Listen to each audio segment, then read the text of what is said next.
Hi, it's Flo. Today I'm uncomfortably attractive. Today, since we finished with Queering Anarchism, we're going to do 3 essays in a row, mostly relating to Indigenous anarchism. This one comes out of Aragorn, which is a book, a journal. I've seen it mentioned a bunch.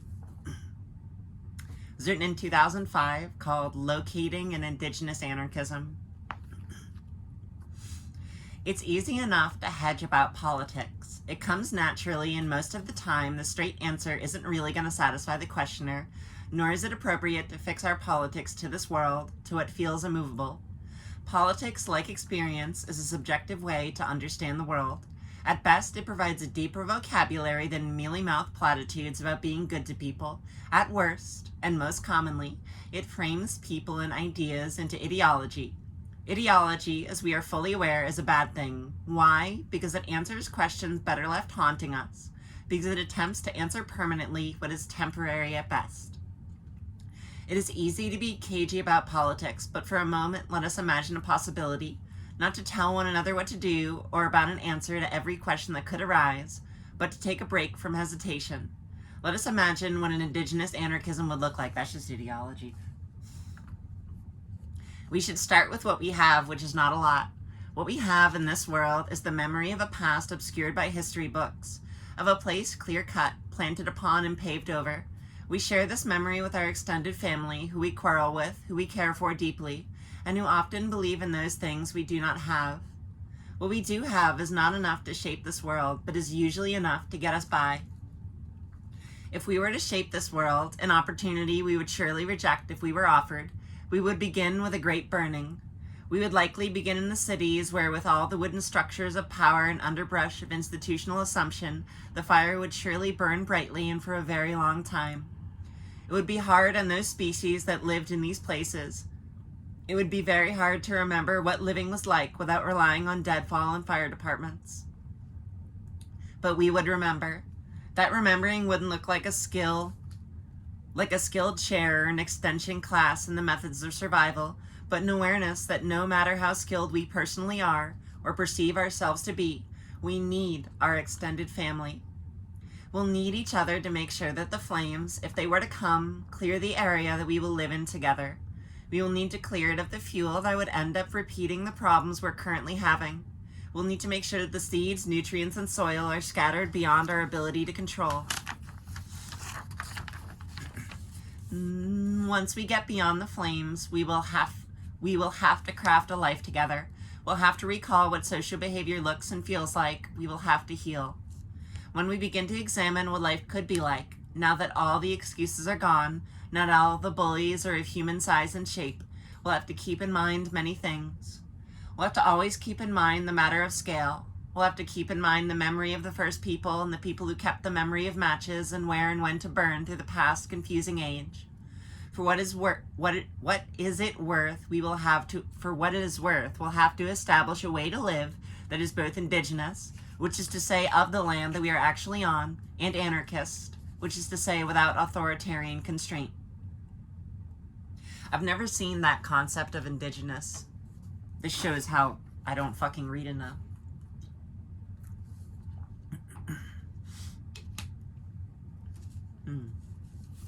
First principles. First principles are those perspectives that adherents to a tendency would understand as immutable. They're usually left unstated. Within anarchism, these principles include direct action, mutual aid, and voluntary cooperation. These are not ideas about how we are going to transform society or about the form of anarchist organization, but an understanding about what would be innovative and qualitatively different from an anarchist social practice vis-a-vis a capitalist republic or totalitarian socialism. It's worth noting a cultural history of our 3 basic anarchist principles as a way of understanding what an indigenous anarchist set of principles could look like. Direct action as a principle is primarily differentiated from the tradition of labor struggles, where it was used as a tactic, and that it posits that living directly or in an unmediated fashion is an anarchist imperative. Put another way, the principle of direct action would be an anarchist statement of self-determination in practical aspects of life. Direct action must be understood through the lens of the events of May of '68, where a rejection of alienated life led large sections of French society into the streets and toward a radically self-organized practice. The principle of mutual aid is a very traditional anarchist concept. Peter Kropotkin laid out a scientific analysis of animal survival and, as a corollary to Darwin's theory of evolution, described a theory of cooperation that he felt better suited most species. As one of the fathers of anarchism, and particularly anarcho-communism, Kropotkin's concept of mutual aid has been embraced by most anarchists. As a principle, it is generally limited to a level of tacit anarchist support for anarchist projects. Voluntary cooperation is the anarchist principle that informs anarchist understandings of economics, social behavior and exclusion, and the scale of future society. It could be stated simply as the principle that we, individually, should determine what we do with our time, with whom we work, and how we work. Anarchists have wrestled with these concepts for as long as there has been a discernible anarchist practice.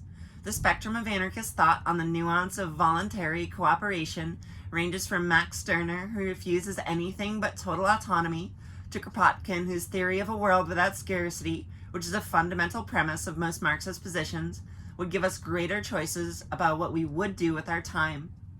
Today, this principle is usually stated most clearly as the principle to freely associate and dissociate with one another. This should provide us with enough information to make the simple statement that anarchist principles have been informed by science, both social and physical, a particular understanding of the individual and their relation to larger bodies, and as a response to the alienation of modern existence and the mechanisms that social institutions use to manipulate people.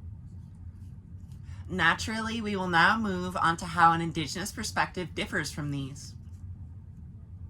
In the spirit of speaking clearly, I hesitate in making the usual caveats when principles are in question. These hesitations are not because, in practice, there is any doubt as to what the nature of relationship or practice should look like, but when writing, particularly about politics, you can do yourself a great disservice by planting a flag and calling it righteous. Stating principles as the basis for a politic usually is such a flag. If I believe in a value and then articulate that value as instrumental for an appropriate practice, then what is the difference between my completely subjective or self-serving perspective and one that I could possibly share usefully? This question should continue to haunt us. I don't understand.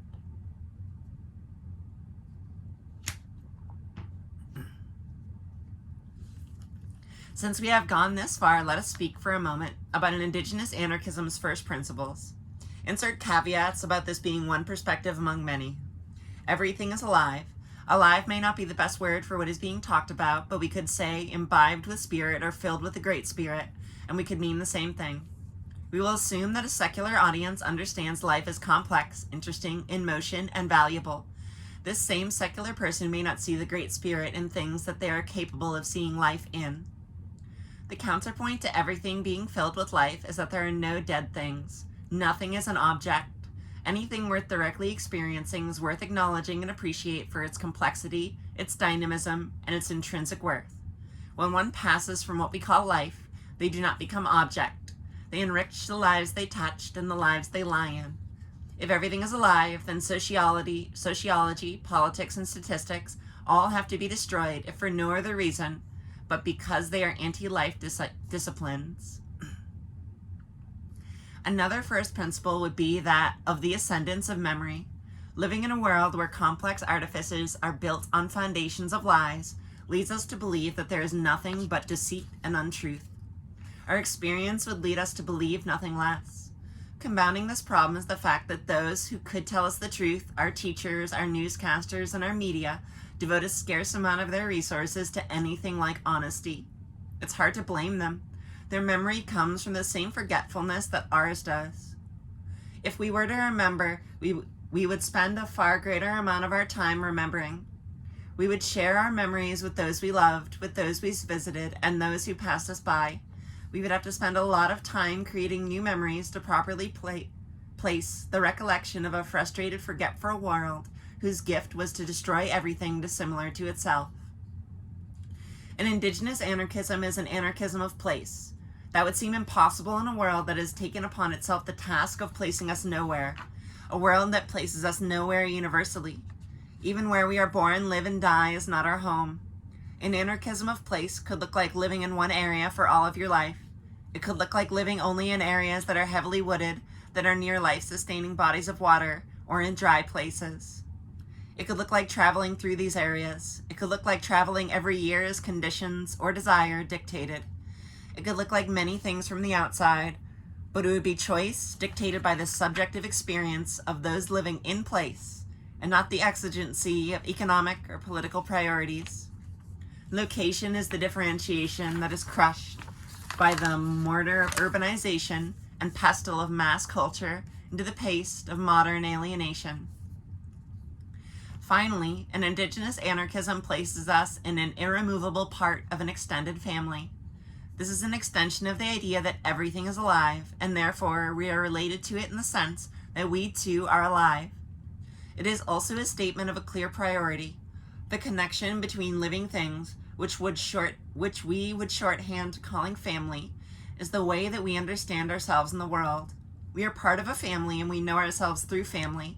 Leaving aside the secular language for a moment, it is impossible to understand oneself or one another outside of the spirit.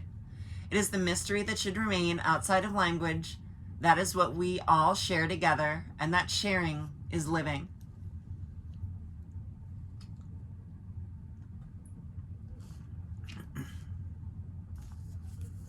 Anarchist in spirit versus anarchist in word.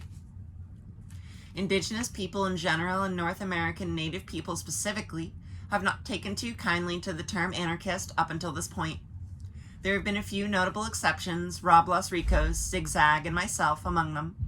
But the general take is exemplified by Ward Churchill's line, "I share many anarchist values like opposition to the state, but," unquote. Which begs the question, why aren't more Native people interested in anarchism? The most obvious answer to this question is that anarchism is part of a European tradition so far outside of the mainstream that it isn't particularly interesting or accessible to non-Westerners. This is largely true, but is only part of the answer. Another part of an answer can be seen in the surprisingly large percentage of anarchists who hold that race doesn't matter, that it is at best a tool to divide us by the man, and at worst something that will devolve in society into tribalism. Outside of whether there are many merits to these arguments, which I believe stand by themselves, is the violation of two principles that have not been discussed in detail up to this point: self-determination and radical decentralization. Self-determination should be read as the desire for people who are self-organized, whether by tradition, individual choice, or inclination, to decide how they want to live with each other. This may seem like common sense, and it is, but it's also consistently violated from people who believe that their value system supersedes that of those around them. The question that anarchists of all stripes have to answer for themselves is whether they are capable of dealing with the consequences of other people living in ways they find reprehensible.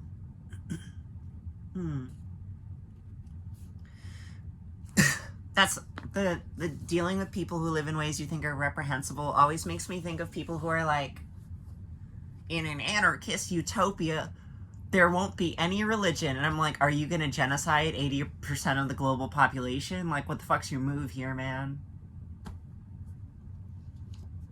Like, I think on a certain level, anarchism demands you have to accept other people doing things that you don't believe in or think are stupid or whatever. Like, you may not think tattooing ladders on your face is smart, but if you hop them freight trains, you know it's part of the culture. Radical decentralization is a probable outcome to most anarchist positions. There are very few anarchists outside of Paracon that believe an anarchist society will have a singular answers to politics, economy, or culture. More than a consequence, the principle of radical decentralization means it is preferable for there to be no center.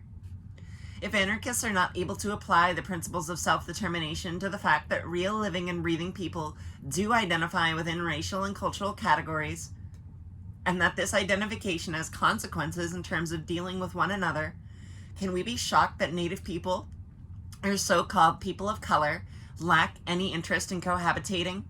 Further, if anarchists are unable to see that the consequence of their own politics includes the creation of social norms and culture that they would not feel comfortable in a truly decentralized social environment, what hope do they have to deal with people with whom they don't feel comfortable today? The answer is that these anarchists do not expect to deal with anyone outside of their understanding of reality. They expect reality to conform to their subjective understanding of it. This problem extends to the third reason that Native people lack interest in anarchism. Like most political tendencies, anarchism has come up with a distinct language, cadence, and set of priorities. The tradition of these distinctions is what continues to bridge the gap between many of the anarchist factions that have very little else in common. This tradition is not a recruiting tradition. There's only a small evangelical tradition within anarchism. It is largely an inscrutable tradition outside of itself. This isn't a problem outside of itself. The problem is that it is coupled with the arrogance of the educated along with the worst of radical politics' excesses. This is best seen in the distinction that continues to be made of discrete tradition of anarchism from actions that are anarchistic. Anarchists would like to have it both ways. They would like to see their tradition as being both a growing and vital one, along with being uncompromising and deeply radical. Since an anarchist society would be such a break from what we experience in this world, it would be truly different. It is impossible to perceive any scenario that leads from here to there. There is no path. The anarchist analysis of the Zapatistas is a case in point. Anarchists have understood that it was an indigenous struggle, that it was armed and decentralized, but habitually temper their enthusiasm with warnings about A, valorizing Subcomandante Marcos, and B, the difference between social democracy and anarchism, and C, the problem with negotiating with the state for reforms, etc., etc. These points are valid, and criticism is not particularly the problem. What is the problem is that anarchist criticism is generally more repetitive than it is inspired or influential. Repetitive criticisms are useful in getting every member of a political tendency on the same page. Criticism helps us understand the difference between illusion and reality, but the form that anarchist criticism has taken about events in the world is more useful in shaping an understanding of what real anarchists believe than what the world is. As long as the arbiters of anarchism continue to be the wielders of the most appropriate critique, then anarchism will continue to be an isolated sect far removed from any particularly anarchistic event that happens in the world. This will continue to make the tendency irrelevant for those people who are interested in participating in anarchistic events.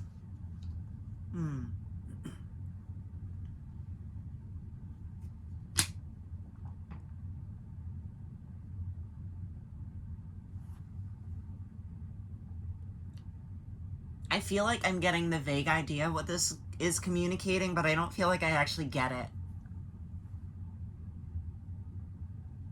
I think it might be saying that, like, holding too specifically to the, like, the traditions of language, cadence, and priorities is ultimately alienating to people who are otherwise, like, strongly sympathetic to anarchist ideas. That makes sense to me. It's sometimes actually what turns people off from, like, veganism is they're like, oh, this thing is so black and white and so hard, and, well, what if made up scenario happened, and this made up scenario is so contrived, but how would you be so black and white in my made up contrived scenario? And it's like, well, it's not about spiritual purity. It's about doing your best. Like, fuck. And I see this, like, anarchist purity thing all the time. You know, when you're, like, chronically online, all your ideas are, like, theoretical because you're not doing anything outside. But when you go outside and touch grass, you realize that it's less about a specific ideological purity and more about having these same, I want to say vibe. It's like having the same vibe. Like, I have a good friend of mine who I need to call. I miss you, man. I still love you. Who, like, doesn't really read theory, and he doesn't even, like, think of himself as an anarchist, but he lives anarchism, and he, like, believes it in a way that feels like it exemplifies kind of what this is getting at. He'd never hand you a pamphlet on anarchism, but he'd help you when you needed it. And he'd never, like, quote Kropotkin at you, but he'd always be there to, like, help out and be, like, a solid guy, and he'd never try to exercise power over you. He, like, lives the anarchism, you know? Native people are not gone. For many readers, these ideas may seem worth pursuit, and Indigenous anarchism may state a position felt but not articulated about how to live with one another, how to live in the world, and about the decomposition. These readers will recognize themselves in the indigeneity and ponder the next step. A radical position must embed an action plan, right? No, it does not. This causality, this linear vision of the progress of human events from idea to articulation to strategy to victory, is but one way to understand the story of how we got from there to here. Progress is not one mythology. Another is that the will to power, or the spirit of resistance, or the movement of the masses transforms society. They may, and I appreciate those stories, but I will not finish this story with a happy ending that will not come true. This is but a sharing. This is the dream I have had for some time and haven't shown to any of you before, which is not to say that I do not have a purpose. Whether stated in the same language or not, the only Indigenous anarchists that I have met, with 1 or 3 possible exceptions, have been Native people. This is not because living with these principles is impossible for non-Native people, but because there are very few teachers and even fewer students.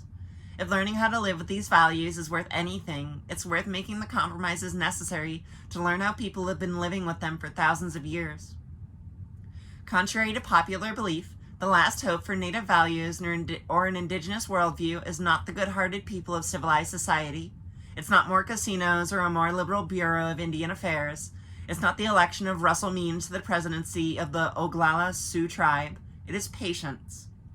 As I was told time and time again as a child, the reason that I sit here and drink is because I am waiting for the white man to finish his business, and when he is done, we will return.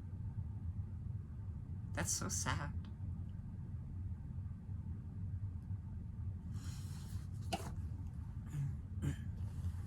The quote, I mean. That's so sad. The white man should have finished his business by not fucking doing genocide, but no one should have to sit and drink to wait for their fucking oppressor to just get tired. Even though I feel like a lot of times it seems like the only thing you can do. I really liked essentially the part about learning to live and engage with people who are not a mirror of your ideas. I think that's like fucking crucial, actually. To learning how to live in actual community is learning how to live with people who are not copy-pastes of you. And that shit's hard. It's easy when it's you and your 2 friends who all read the same books and quote the same music and have the same fashion sense and so on, but like, that's not how community works. That's not how living with other people works. I think it involves having to accept that people are not perfect in many different ways, and that like we as individuals, you know, unless you're enlightened, this need not apply to the Buddha, he perfect. But like in general, weeding people out because they are not saints reduces who is with you and makes the people who are around you just begin to obfuscate the reality of their existence. I think about this one Buddhist teacher, Tinasaru Bhikkhu, who I think actually does a lot of good writing and translation and a lot of good teaching stuff, but I also think he has some fucking stupid ideas, mostly about women's ordination and stuff.